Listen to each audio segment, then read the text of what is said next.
In this video, I want to tune my guitar for you. Well, at least one string. So take a listen.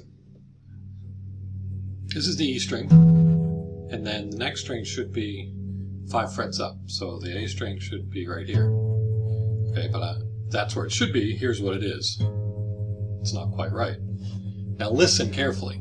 I play them both at the same time. What do you hear?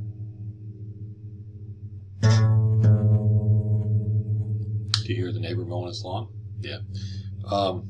I hear a bit of a pulse. Boom, boom, boom, boom. So let me get this a little closer to in tune. You really hear that? I don't know if you can or not.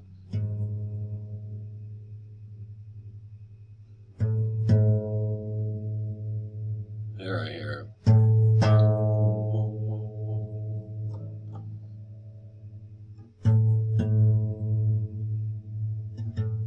It's getting really close.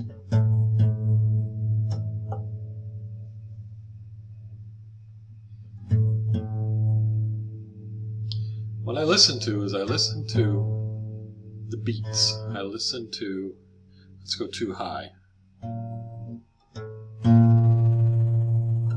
Back down to it.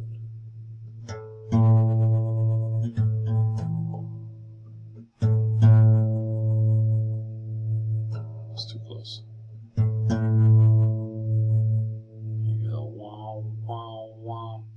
And maybe, I don't know how easy or hard it is to hear that. The closer it is, the longer that beat gets. It spreads way out. And then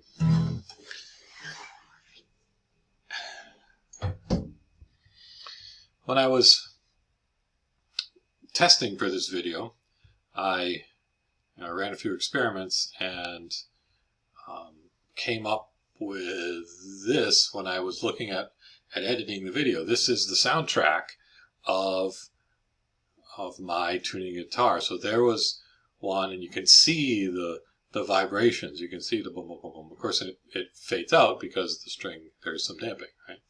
And then I got it a little closer in tune, and you can see the bumps are a little further apart. And then I got a little closer in tune, and these bumps are even further apart. And this one right here is very, very close to being in tune. And you can see those bumps are even further apart. There's the getting louder and quieter. And what's happening is we're adding two sine curves together, or two cosine curves together. For instance, in the pictures up above here, I have, I think this is like the sine of 10t plus the sine of 11t. And so that black vibration gets bigger, and then it gets smaller, and then it gets bigger, and then it gets smaller. And the red and the blue curves are essentially showing the amplitude. This picture right here is the sine of 10t and the sine of 10.5t, so a little bit closer to being the same two sines, actually cosines, being added together. And what happens is that beat stretches way out. When you're adding two sine curves, two vibrations that are very close to the same frequency, you get beats. And the closer they are to the same frequency, the longer the beats get. Okay, there you go, tuning your guitar.